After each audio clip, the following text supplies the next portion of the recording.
Today on Carolina Week, Chancellor Kevin Guskiewicz might be leaving UNC, where his decision stands. And bikers and walkers, listen up, a new initiative to make roads around town safer for you. The food is too expensive. Food insecurity in the Triangle. One local food bank says the number of people struggling to put food on the table is rapidly growing. We'll tell you why. Stay tuned. You're watching Carolina Week. From the UNC Hussman School of Journalism and Media, connecting Carolina's campus and community, this is Carolina Week. Hello and welcome to Carolina Week. I'm Mayor Famet. And I'm Steven Schlenk. We begin with some breaking news. The Students for Trump founder and president is facing multiple criminal charges. You're looking at Ryan Fournier. This all stems from an incident on November 21st. Court records say Fournier grabbed a woman's arm and hit her on the forehead with a handgun. Bond was set at $2,500, which Fournier has posted. He is due back in court next month. We have reached out to Fournier for a comment but have not heard back. Turning now to another story we've been following. Some new information regarding the August 28th deadly shooting that happened right here on our campus. Before we get into those new details, however, we want to walk you through a decision we've made for our newscasts. Earlier this semester, we at Carolina Week made a decision not to name the suspect. At the time, very little was publicly known about the investigation and the relationship between the suspect and the victim. And to make sure we are not glorifying school shooting in any way, we opted to withhold the suspect's name. Now, we know more.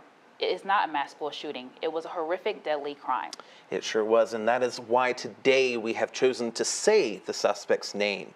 We're doing this in hopes that we can bring the Carolina community the most accurate information. On Monday, the suspect, who's been identified as 34-year-old doctoral student Tylay Chi, was deemed unfit to stand trial in Orange County Superior Court.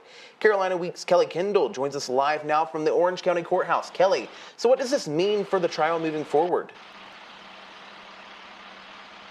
According to reporting from WRAL, a second mental health evaluation found that the suspect has severe mental illness. Now, I want to read you the judge. It says that the suspect, quote, demonstrated delusional thinking, experienced auditory hallucinations, engaged in self-harm in the detention center, showed fragmented thought processes that impeded his communication, that his behavior was consistent with several mental illness, and that he most likely has schizophrenia, end quote.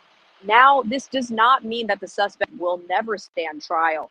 I spoke with UNC law professor Carissa Byrne-Hezek over the phone, and she said that defendants who are unable to understand court proceedings or aid in their defense may be able to do so after treatment. Whether someone is competent to stand trial or not is really about what they can and can't do for the trial itself. So it is quite possible for someone who is originally found incompetent to stand trial to receive medical care, whether in the form of medication or something else, that would then result in the defendant becoming competent to stand trial. The suspect will undergo mental health treatment at Central Regional Hospital in Butner, North Carolina. We will bring you more as this story develops. Stephen, Mayor, back to you. Kelly Kendall, live in the Orange County Courthouse. Kelly, thank you. Well, this campus shooting affected our entire community. Our team at Carolina Week is working to make sure we're covering all angles of this. That includes the Asian American community here at UNC. They're one of many particularly affected by this campus tragedy. That's because both the suspect and the victim are Asian. So we reached out to those within that community to bring you their perspective. If you are on Twitter, or if folks that you know are on Twitter, you probably saw some of the relatively racist comments that were left on the shooter's Twitter pages. And I think that was sort of a sentiment that I was almost anticipating, but was really hoping wouldn't be the case, because in 2023, I don't think that we should be holding an entire race accountable for the actions of one person, no matter how tragic the situation was. Even though I know that the actions of one person, though they come from like a specific group doesn't identify the whole group, but I felt like that was how it was going to be framed after. That was how people were going to see our community and like us as like an association to this person and their one bad action. Powerful words from those within our community. Well, make sure to tune in next week, December 6th, for a special edition of Carolina Week. We're going to be covering the August 28th campus shooting, give all the angles, and bring you the latest on the investigation. Chancellor Kevin Guskiewicz may be leaving UNC to become the president of Michigan State University. Guskiewicz is the sole candidate in the search for MSU's president. According to the Office of the Chancellor, he has served as the top leader on campus and has worked at the university since 1995. In a statement, Guskiewicz said about the presidential search, quote, "I am focused on serving the University of North Carolina at Chapel Hill, a special place I have lived, worked, and loved for 28 years. I am very proud of what our university accomplishes every day as one of the best public universities in the country. Through the years, a variety of professional opportunities have been presented to me. My family and I must weigh each one, and we are weighing on this one," end quote. The Chancellor says he has not yet made a decision, and we will bring you more as the story develops. Well, from campus to statewide things, the first challenge to North Carolina's most recent round of redistricting is here, this time challenging the new state Senate district maps.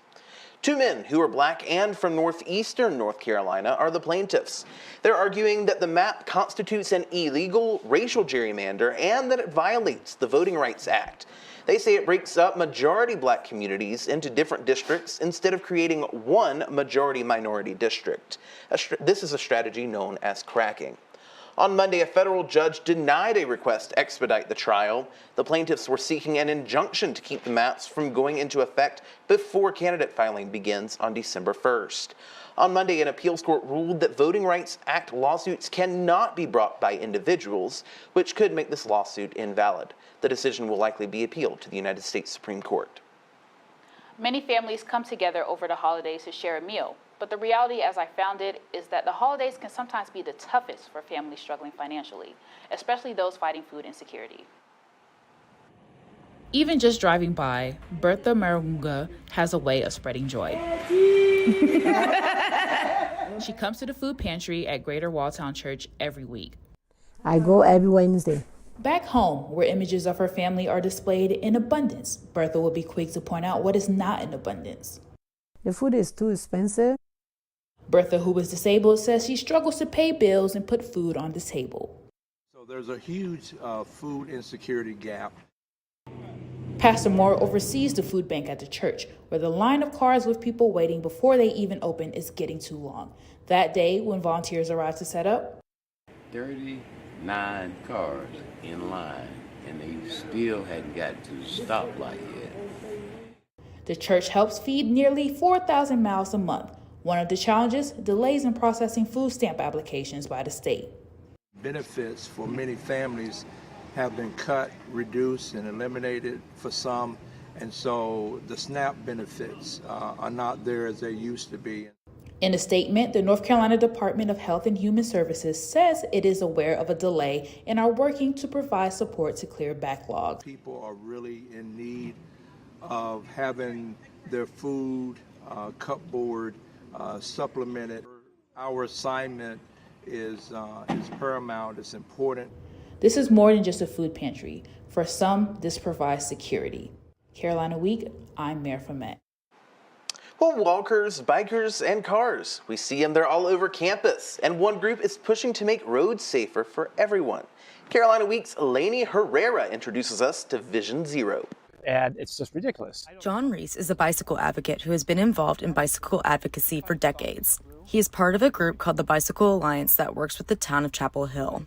Recently, Reese has been part of a new initiative called Vision Zero, which seeks to eliminate traffic-related fatalities. Vision Zero is basically changing infrastructure, redesigning roads, making it focused on all modes of transportation, not just people in cars, so that people can, for example, safely cross a road without dying. Reese particularly feels strongly about one bike lane that abruptly ends on Franklin Street, leaving bikers no place to go. At the end of the day, if you're you either commit to this this infrastructure, or you don't. And this is not commitment to bicycle infrastructure. For some students in Chapel Hill, the presence of bikes and scooters at all is an annoyance. Causes more traffic. I know people that have been run over by scooters and bikes, and they don't care. They feel very entitled. Reese finds bike and pedestrian initiatives enacted by the town of Chapel Hill are only a small inconvenience for drivers. If it's going to cost someone 10 seconds while people are crossing the street safely, that's really a small price to pay to make the world safer for everybody. Reporting from Chapel Hill, it's Lainey Herrera. The mayor of Chapel Hill tells Carolina Week the town is aware that it needs to do more to protect walkers and bikers on our roads, but she also points out that it takes time, money, and the cooperation of the federal government, something she says is easier said than done. Yeah, the NCDOT reported in 2022 that the number of pedestrian accidents has actually risen. That's not surprising, to be honest. Well, we're going to take a quick break, but stick with us. It's final season, and we're sharing some university-approved study tips, right after this.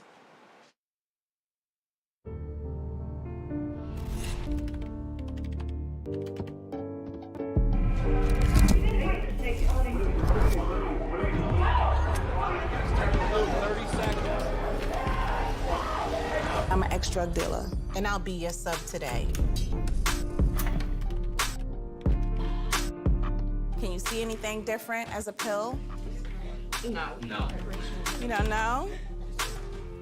Fentanyl is being mixed into everything now. There's only one thing that will save somebody's life. That is naloxone nasal spray. Fentanyl, it's cheap, it's potent, and it's profitable. Why would drug dealers put a lethal dose of fentanyl in drugs if they know it's so harmful? Really just all about the money. I just didn't realize that one pill could change your whole life. More kids should know.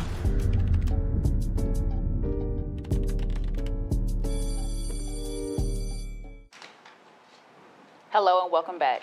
Yes, our Kristen Snyder joins us with some UNC-approved studying tips. Kristen, what do we need to know? Well, Stephen, as we get back from Thanksgiving break, we are quickly reminded of final season coming up very quickly. With just a week away until the end of classes, next Friday we'll start exams. I asked Tar Heels how they like to study. Take a look. I make a schedule for myself, I have what I have here, where I'll say, okay, I want to study 5 hours today, so I break up 2 hours for differential equations, 2 hours for physics, and I make myself take breaks and just stick to that schedule. I tend to have more papers than exams. English and journalism will do that to you. So I love to go to the Writing Center. I actually work there, but I love still going as a student just to get some help thinking through my ideas and mapping out what I want my papers and projects to look like. The Learning Center is also providing resources for students. If you take a look at their website, you'll see tips and tricks for finals, such as labeling topics on how well you know them, outlining content from memory, and developing active learning strategies. You can also set up an appointment with one of their academic coaches by following the link. Take a listen to one of the coaches. In doing fine-tuning, figuring out how they can better get through it and prepare for it. That more specifically involves basically differences in their time management. So people are like, I don't want to cram. I don't want to feel stressed out. I don't want to find myself on Saturday, and Sunday right before my exam, for the first time, just rereading texts that I never read 3 months ago or whatever. You know what I mean? So it's probably people are interested in setting out a more measured, distributed, if you will, kind of peppering in more studying on a longer term basis. Make sure to use your resources and get to studying. And good luck, Tar Heels. Well, Kristen, we can't let you leave without mentioning something else. Kristen, come back on camera. There you go. So, Kristen, what is your news that you have to share? A little something happened recently. Yes, this weekend I was engaged. Congratulations. Congratulations. So excited for you, Kristen. Thank you very much, Stephen. Yes. Kristen, thank you for your reporting. And while many students head to campus to study these days, of course, you and I know that very well, one student heads to campus for a very different reason. It's where he runs his haircutting business. Our Noel Harris has his story. Zaid Al-Abdullah is a sophomore at UNC and runs Carolina Fades. He brought his clippers to the pit to help his friends look presentable for a Morehead Cain Scholar event that evening. Cut. So I thought I'd come out and bless them, so they don't got to go get appointments. The year before and after was crazy. Al-Abdullah has been cutting hair for a year and a half. He said he wanted to make money on the side while also supporting students. You got you right. Allowing them to look presentable and walk into rooms and leave somewhat of a good impression without having to go spend crazy money on a haircut. I feel like that means something to a lot of people. The cheap haircuts are from $15 to $20. This is what brought freshman Charles McCain to the pit that evening. I need the service. It saves me from having to go all the way to Durham, where I usually go, and helps him put a little money in his pocket. So he loves to cut, loves to make money. I love to get my hair cut, so it works out for both of us. While money is a goal for Al-Abdullah, he looks forward to putting smiles on customers' faces. Especially around this time, like exams and stuff, people don't really got much to smile about. Give them a haircut, make them feel good about themselves. Al-Abdullah said students can book appointments through his Instagram or in person. Reporting for Carolina Week, I'm Noelle Harris. Wow. So I've been walking, going like students do to the union. I've seen them out there, but I didn't know that that's what that was. Exactly, yeah. And $15? Yeah, really cheap, relatively compared to what people are paying now. I have friends who are paying $80 for haircuts. So, yeah, couldn't be me. Couldn't be me at all. But yeah. With temperatures are dropping, let's check in with CW's meteorologist Megan Giller for this weekend's forecast. Thanks, guys. It's going to be a little colder this week. We're going to be seeing 40 by noon today. It's only going to warm up to about 44 by 3 p.m., and then we'll cool back off at 6 p.m. with a cooler 37, excuse me.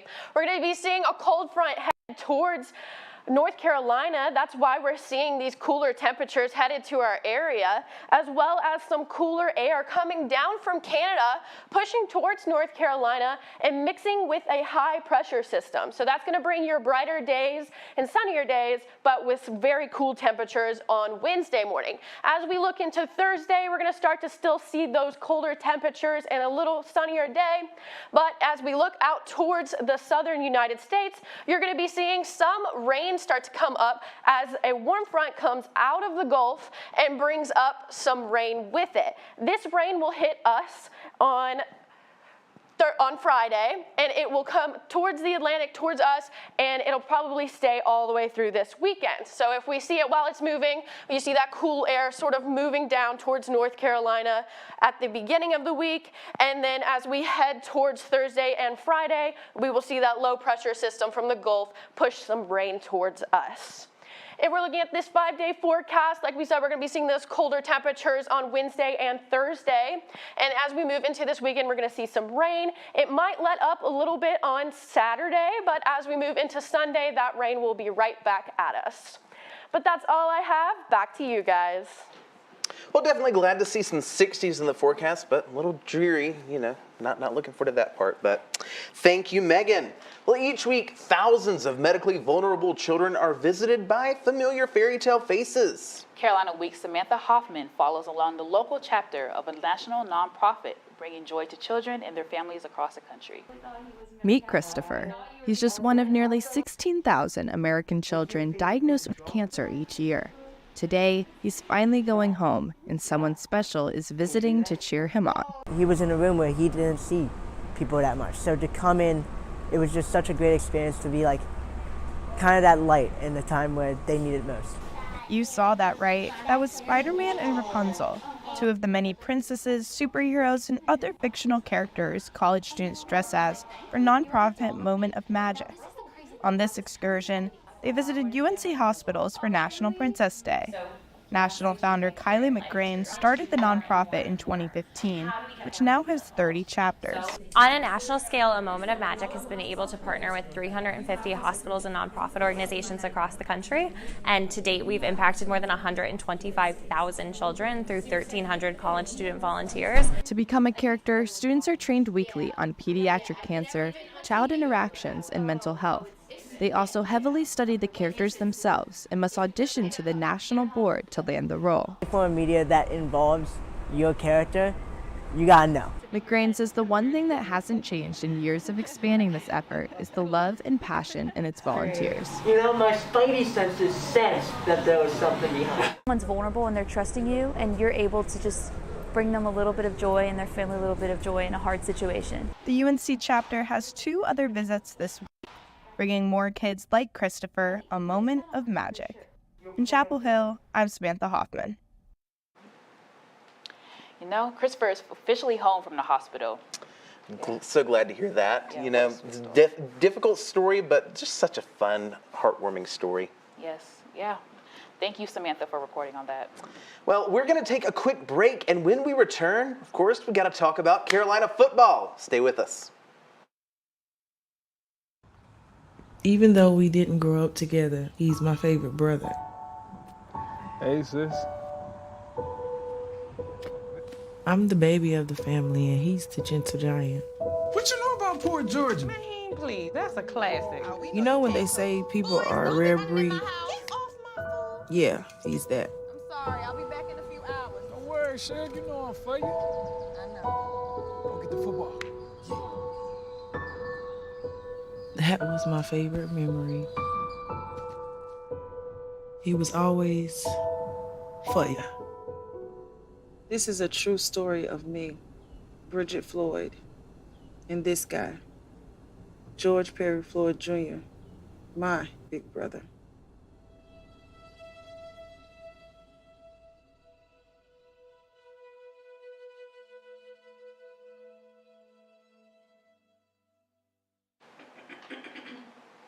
Well, thanks for sticking with us. Time to look at sports. Yeah, even though UNC had a rough week in athletics, some star athletes have been recognized. Let's go to Sports Extra at Caroline Daily, Caroline, don't leave us hanging. Thanks, guys. UNC football's sophomore sensation, Amarian Hampton, is gaining some attention as he has been named a finalist for the Doak Walker Award. The award goes to the best running back in the nation, and Hampton has more than earned consideration. He has been rolling through defenses, tallying over 1,400 yards and 15 touchdowns. He ranks 4th nationally in rushing yards and is tied for 8th in rushing touchdowns. He has 7 games of over 100 rushing yards, and 5 of those are for more than 150. It won't be long before NFL teams are fighting over him, but we still have at least 1 more year to watch Big O roll. Now moving to basketball, senior UNC guard RJ Davis is the ACC Men's Basketball Co-Player of the Week. Davis averaged 22 points, 2.7 rebounds, and 3 assists across the 3 games Carolina played at the Battle for Atlantis tournament. This season, Davis is averaging a career-high 18.2 points and is shooting 42.2% from the field and 31.6% from the three-point line. Davis is the second Tar Heel this year to earn ACC Player of the Week, as Armando Bacot won the honor in the opening week of the season. The men's basketball team is coming off of a Thanksgiving weekend in the Bahamas and looking to defeat number 10 Tennessee tonight in the Dean Dome for the inaugural ACC-SEC Challenge. The number 17 ranked Tar Heels fell 3 spots in the AP poll as a result from going 2-1 in the Battle for Atlantis. Tar Heel fans watched star performances from RJ Davis, Harrison Ingram, and Cormac Ryan. The Notre Dame transfer Ryan had an ankle injury in the loss to Villanova, and the timetable is still unknown as to when he will be back. Carolina is looking to give Tennessee its 3rd straight loss. The 24th ranked UNC women's basketball team will take on number 1 South Carolina tomorrow night at Carmichael Arena.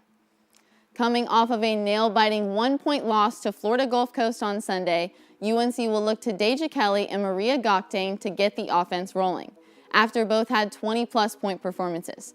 The Tar Heels will need Alyssa Utsby to step up on both sides of the ball against a South Carolina offense that is incredibly formidable and hard to stop.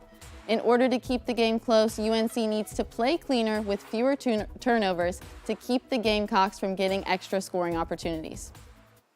4 UNC national champion field hockey players are competing in the Junior World Cup in Chile.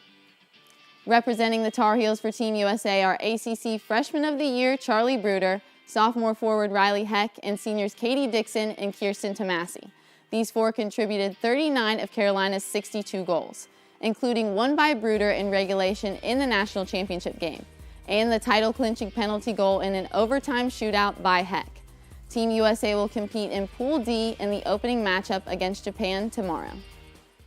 Tune in to Sports Extra on Friday for a preview of another exciting weekend of Carolina athletics. We'll be right back. How do you know when you've made the right decision? It's the feeling you get in your gut. The one that tells you what's right or wrong. It's the one that says, sure, I can have a drink. Or the feeling that says, okay, I've been drinking. Now what? It's the voice inside you that says, I'm buzzed. Better leave the car when it's time to go. Plan ahead. Catch a sober ride. Buzz driving is drunk driving. Today, we face an unprecedented crisis. Tens of millions of refugees have been forced from their homes. But you can make a difference. Turn disruption and despair to hope and opportunity. Even small amounts make a big difference.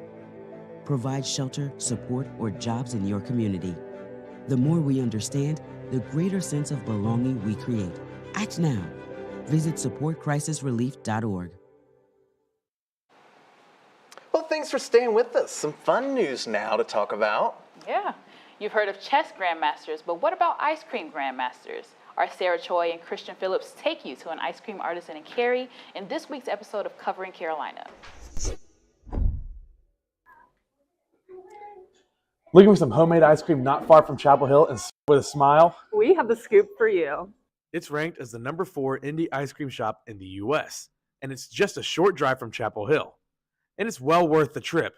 Just take it from the customers. We have strawberry. That's her favorite kind. Yeah. Is that her favorite? It is her favorite. She has to have the pink ice cream. Founded in 2014 by George and Andia Zoris, the shop used to go by The Freezing Point, but the name changed to Andia's in 2016 to better reflect the Zoris family's stories and roots and emphasize the shop's small batch production.